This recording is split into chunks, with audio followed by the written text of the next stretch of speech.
All for a smile, my journey with Hibachi Joe. I've been going over in my head how I want to communicate my experience with Joe, and I'm going to do it in about 3 different ways. One is through photos, which I already made that post, and I'll leave all the links down below in the video description if I refer to anything at all.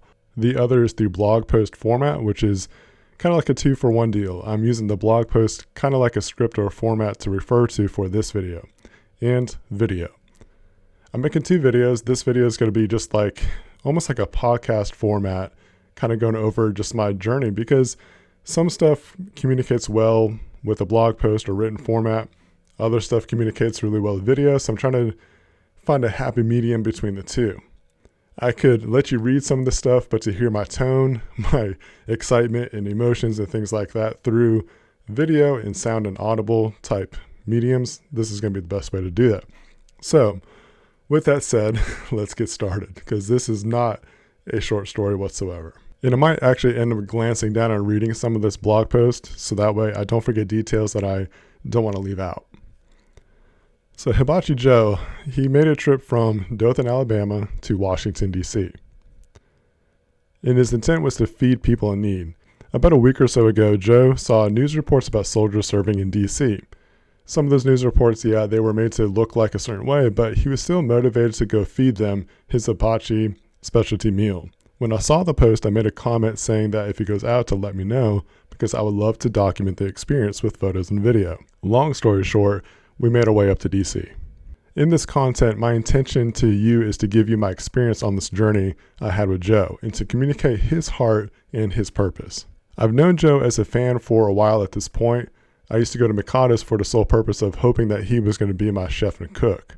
He's very entertaining, very funny, and very talented. I've also followed his journey from his transitions from Mikada to other hibachi places and now his own restaurant and catering service. I've also met him at different events like Fosterfest. So as an event photographer and videographer, I've seen him here and there just throughout the community.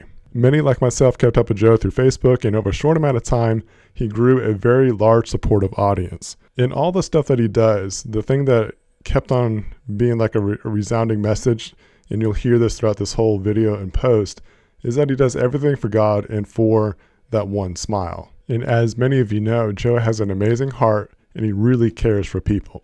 I got to know and learn more about Joe as we drove up to DC, so more of those details to come. As mentioned above, I commented on his post about tagging along if Joe decided to go to DC. Sure enough, I got a message on Sunday around 6 p.m. saying to call him. When I got that message, I was looking up at Kristen. I'm like, I think he's about to ask me if I'm still interested in going on that trip. Like, why else would he reach out to me? I had a feeling I was about to go to DC. At the time, I was trying to take it easy on Sunday before the rest of the week is going to get busy on me and all that kind of fun stuff. So I messaged back and saying like I can give him a call tomorrow on Monday at the time. But then he replied saying, I'm leaving at 8 o'clock tonight. I'm like, oh, well, that kind of changes a lot of stuff. And I had to make some decisions in a relatively quick manner. Am I going to go on this trip? Do I need to go? What gear am I going to bring? What am I going to pack? Is this even a good idea? Is there anything on my schedule that would conflict? And what does the wife think?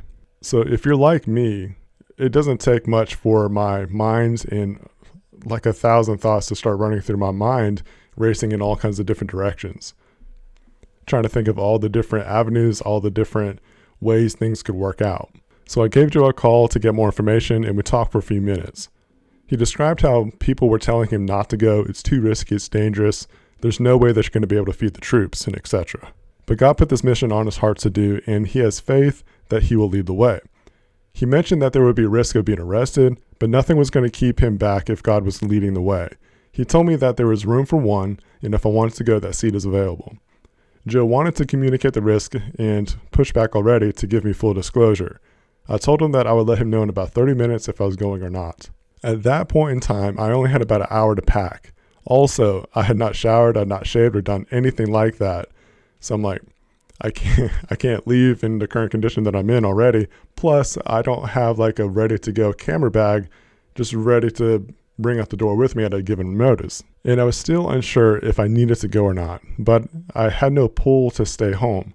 And normally, if anything like this were to pop up in the past or any other kind of opportunities, Like I get that gut feeling, I get that no, or just pushback of some kind or some reason to stay back. Like I even tried to make up excuses to stay home, but there really just wasn't anything saying you need to stay home. So I kept on making steps to make this trip happen. I started packing, started putting my camera gear together, shower, put some clothes off to the side of an overnight bag, and just started making the steps to keep on going. The whole time I'm still asking God, I'm still asking and questioning myself, like, do I need to go? Like, is there a reason? Like, please let me know. If I don't need to go, just let me know. Like, I'll say that I just can't make it this time or something like that. It's just nothing like that was happening. So keep that in mind as I'm describing the further steps of all this. It's just, that's what my mindset's like. Like, I'm not trying to find a reason to stay back, but it just really felt different this time around. It was just leaning toward that I needed to go on this trip. There's so many opportunities that come from experiences like this. And that was one of the major thoughts that I had. When I made that comment on his post about I'll tag along if you're going to go, it was not like and I had this discussion with my wife before I left because I wanted to check my intentions. Like, why am I wanting to go? What's the purpose of me going? And I definitely didn't want to be like to chase fame, to chase a viral post or anything like that. While I'm not actually afraid of having that kind of stuff happen, like I actually welcome it when it does happen because it helps get good messages out the door. Like I'm not afraid of that. Like I encourage that, but I wasn't chasing that. I hope that makes sense. I've had posts go viral before. For example, we had a flower girl that was in Hayden's wedding. I'll leave links again down on the video description if you want to refer back to any of this kind of stuff. But that post went viral. It went on, like, my content was on major news networks, papers, websites. It was really cool. Like, I had no idea. I wasn't chasing after it. I wasn't looking for that opportunity, but I started getting calls from these agencies asking to use my footage for this story. So like I said, I'm not a stranger to it. I try to take it as humble as I can. It's so hard to say that. It's like, I do want the attention, but not in the form of like, I'm just trying to get the attention. I want those good stories to get out there. Again, I just hope that makes sense. I mentioned how I love and I get my drive from sharing people's good hearts like Joe and how this story needs to be heard. I also wanted to provide quality photos and video for his efforts. I knew this experience driving with him to DC would provide some great content. If anything, at least, I would get to know Joe more. Even while packing and getting cleaned up, I still wasn't sure if I was going on the trip. But again, I was not having a pull to stay at home. In less than an hour, I was on my way to Joe's shop from Ashford and messaged him that I was on the way. I didn't get a reply, so I called him and said I'll be there about 8:20. And he said, okay, I'll be there. Even then, I was still questioning if I should be going. I pulled into the shop's shopping plaza area and I was asking God, am I going? Do I need to go? Just stay home? Please tell me now. I turned the corner and saw Joe's silhouette in the driver's seat, and I saw his image. I knew it was time to go. I parked, I shook hands, and we hopped in the van. Where do I start with trying to communicate this man's heart? I'll just try to tell you how things went down. The drive up to DC was something I'll never forget. I made a friend, got to know someone who had a heart of gold, and got a little rejuvenation of my walk with God myself. One of the first things that Joe said to me is, you're crazy. You don't even know me, and you're okay driving to DC with me. Thing is, while I have not known Joe on a personal level, in my thoughts, my response was, but I feel like I know your heart, and it's good. So I smiled back at him, and we kept on with our conversations.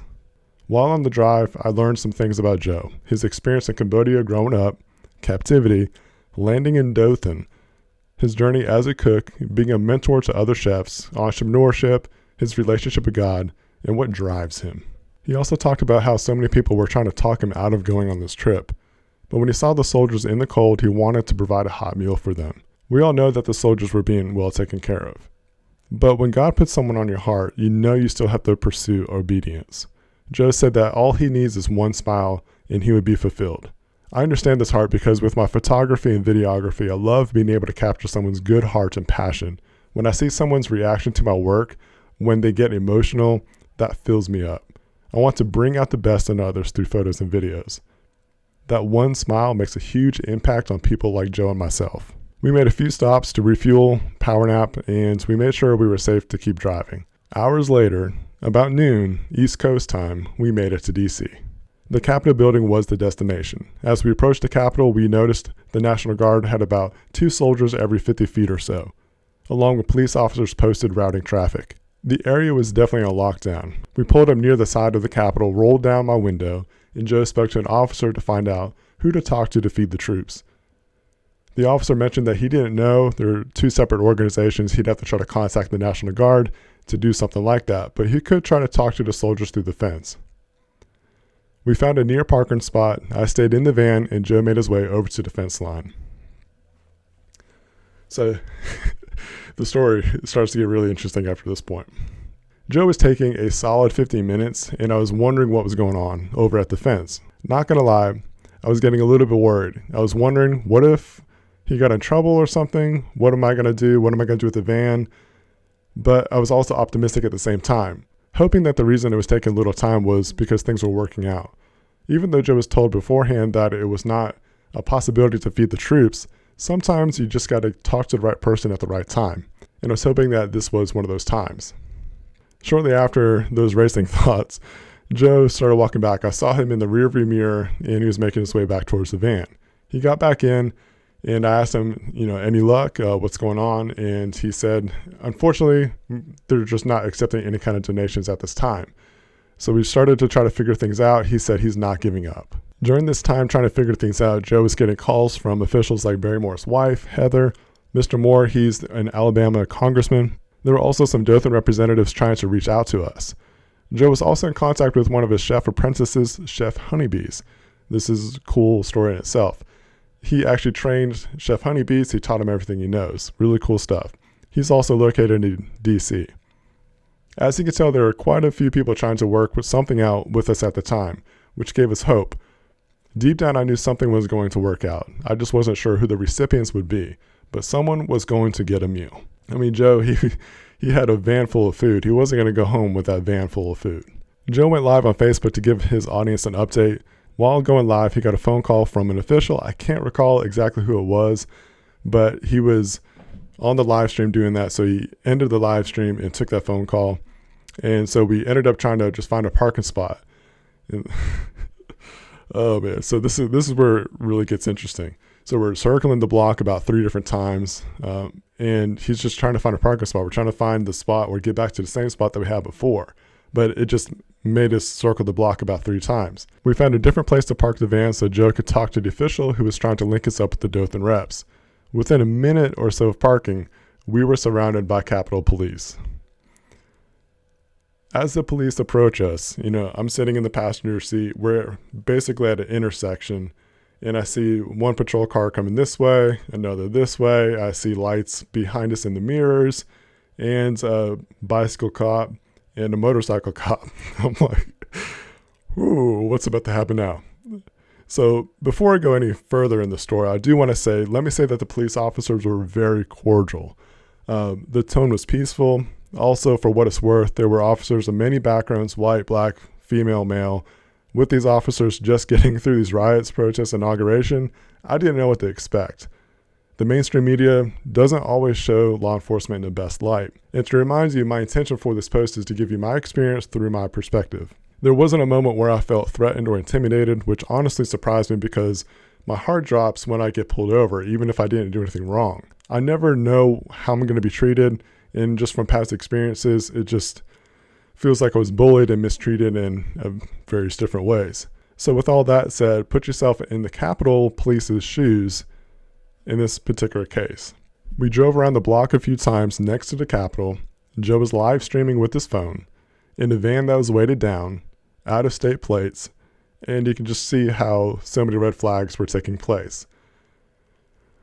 Not to mention, the officers let us know of their concerns pretty much of everything I just listed above. And at that point, Joe told them that they were free to search if they wanted to. He got out of the van and began to talk to the officers. I stayed in my seat, but I was very worried about what was about to happen because you just never get out of the vehicle when you're not told to. So my nerves are a bit racked at this point because what's going to happen? What's going to happen with Joe? What's going to happen with me? this van, all kinds of stuff was just racing through my mind because, like I said, you just never get out of a vehicle when you're told not to. But if you know Joe, you can imagine how he handled and carried himself. Joe is bubbly, he's happy, he's a genuine person. And I think these officers could see that, and I think someone was definitely looking out for us. So thank you for prayers for safety. The officers asked us questions, who we were, what we're doing, how we know each other, and etc. An investigation team arrived on site to dig further and to make sure that we were not a threat. I remained in my seat, one, because it was the warmest place. It was so cold out there. I didn't want to have to stand out there. I would have been shivering like crazy. And I also just didn't want to do anything I wasn't told to do. So I stayed in my place. The least I can do, the better. The funny thing is, my friend Tech Tony tried to call me during this, and I had to message him. And I said that I had to get back to him. I was a bit tied up with the Capitol Police. Major cliffhanger, right? I just left the conversation there. So fast forward just a little bit. I'll save that story for another second. Also during this time, Chef Honeybees was able to catch up with us. At this point, we're all basically shooting the breeze while the investigation team finishes up. The officers thanked us for being kind and wanting to do a good thing for them and the troops.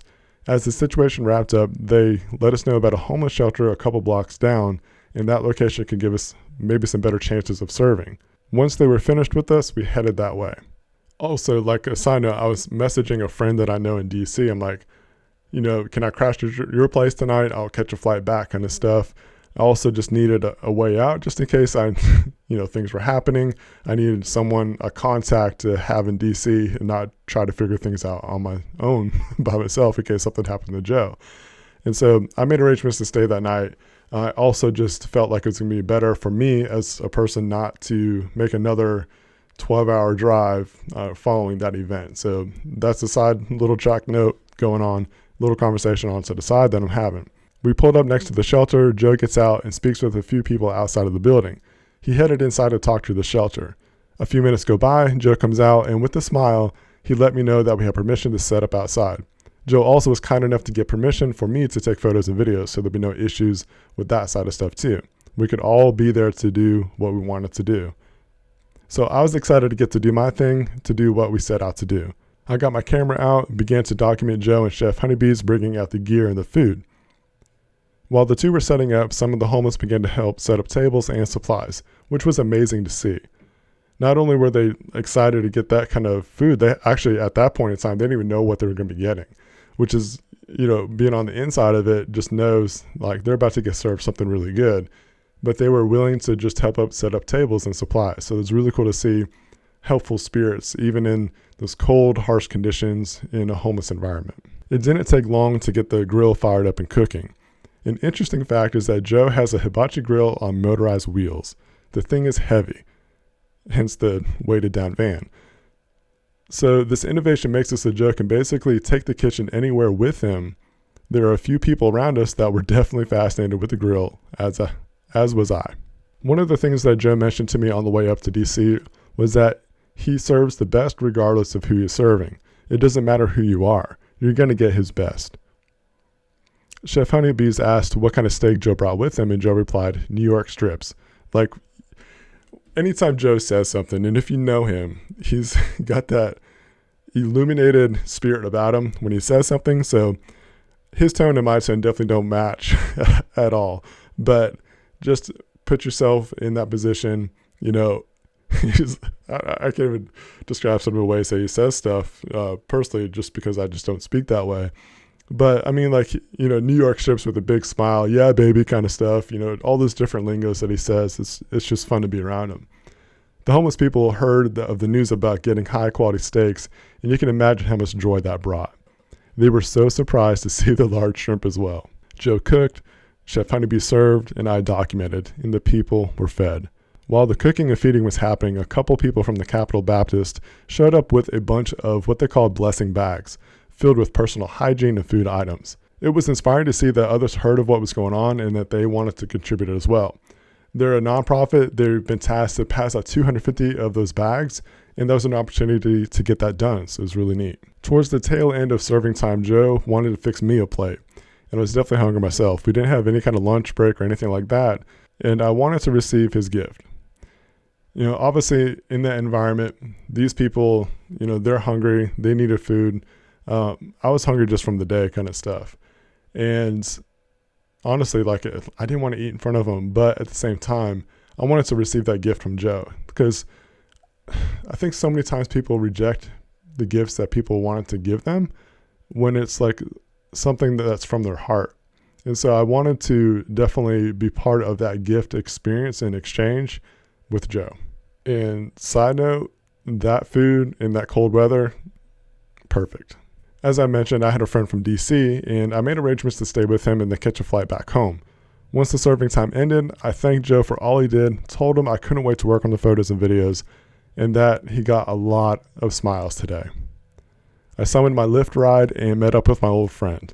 Joe ended up going back to Dothan as soon as the event was finished. He did make it back home safe. He messaged me the next morning. It was comforting to know that he made it back safe and sound. Some side information that I want you to know is that we were offered places to stay from the state officials. They offered us meals and things like that. So even though that they couldn't necessarily help out getting the troops fed, they still wanted to make sure that we were taken care of. If I didn't have my friend to stay with, I definitely would have taken them up on that offer. So I do want to say that I am thankful for those offers and that they wanted to take care of us. Also, if you're traveling by air, try using the app Skip Lagged. Again, link in the description. So in short, I was able to find an inexpensive flight back home. The way the app works is that it finds the best rates even if it's not your actual destination. For example, I was looking for a flight back to Atlanta, but there were tickets to Panama City Beach, Florida. So in theory, I could get off at Atlanta or Panama City.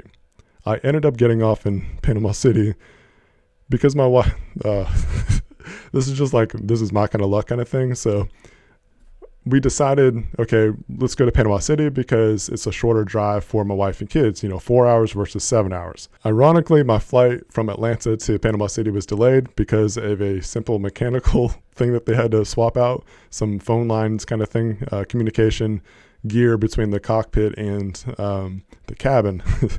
It ended up being 7 hours for Kristen and the kids anyways. So anyways, ideally that would have been a great situation, but I'm glad I made it back safe and sound as well. And I'm thankful for my wife's support, letting me go on this trip and picking me up from the airport. All this was so spontaneous and random. I shared my story with a friend back here in Dothan, and he asked if I would do it all over again, knowing of what all happened. And I said, yes, there was no way that I would miss out on something like this. I got to know Joe, I made a friend, and I shared an experience that I'll never forget. Once I got back home, I worked on getting the photos done because I wanted to get at least that done. There's a lot of photos that I'm proud of that I took, and it really expressed some of the environment that we were in and just Joe doing his thing. So I definitely want to at least get those photos out, and I appreciate him sharing the post because that definitely helped get some more eyes in front of it.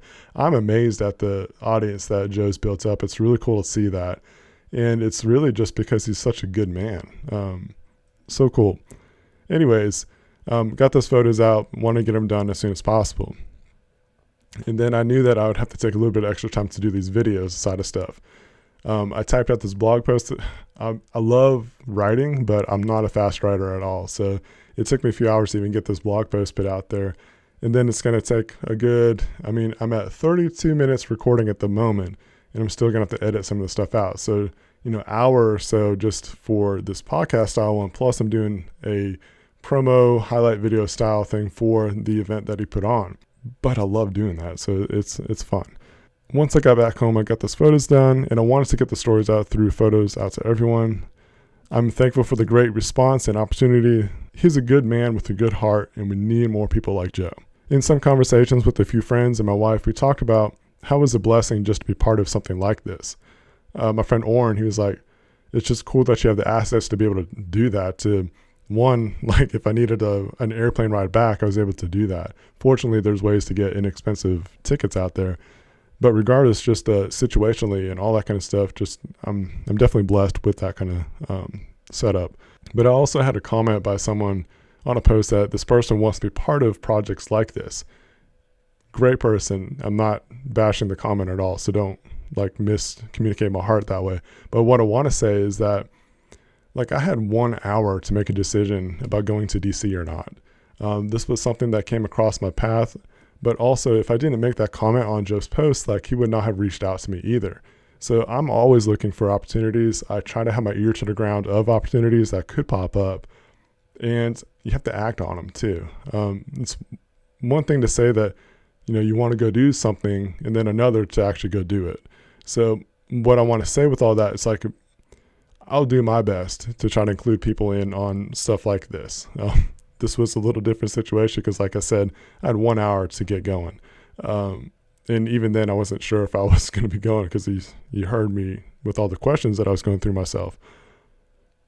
But again, like, look for those opportunities. I'll try to post or contact or, follow my stuff, whether it's my personal Facebook page or my personal brand, Evergreen, I'll plug into the different respective avenues or pipelines for different opportunities the best that I can. So look for opportunities you want to be part of. I'm just thankful for this experience and to know that Joe's heart is to do this for God because he's been so blessed. Like, he just wants to give back, and he does it for a smile. Like I said, in one of the conversations that we had, I'm looking at him and he's just saying, if I get one smile, I'm fulfilled. That kind of heart is hard to come by at times. And we definitely need more people like Joe. So I'm going to wrap up with this thought. And again, hear my heart in this statement. I have great intentions. I'm not chasing after money. Money, funds, and things like that will happen where and when they need to happen. But I also want to offer and just put out there that there are sponsorship opportunities with Evergreen. And I have this plan, I have this idea of how we can make meaningful content and get your brand's name out there. I want to change the way that advertising is done in the Wiregrass, and I think there's some really cool ways that we can get that done. So I'm going to have more information about that coming out really soon. Stay tuned to the blog. You can subscribe to the blog, hit the follow notification bells and all that kind of stuff on social media so that we don't miss any updates that come out. But I'm really excited about what I'm about to present to everyone. And I really think it's going to change the way that marketing is done in the Wiregrass. And I think everyone will appreciate the ideas. So we're at close to 40 minutes, at least of recording. It'll probably just get cut down to maybe 35 minutes. But my gosh, like I said, this is not a short story to tell, but it's a story that needed to be told. I wanted to share my experiences, my perspective of being with Joe, Hibachi Joe. I can't wait to do more stuff with him or other people like him. And I'm just thankful for being in position to where I can. All right. Thanks for watching this long. If you have, let me know down in the comments as well. And if you have any thoughts, if you have opportunities that might come up that I could go help document, I would love to be part of that kind of stuff. We can talk out details in a meeting or something, or over the phone, text, whatever. My contact information is all over my website in the show notes as well. All right. I'll catch you next time around. Thanks for watching or listening, whatever you did. Reading too. A lot of this I read from, but I wanted you to feel my tone and my expressions and things like that too. I'm going to stop talking now. I hope you have a good one.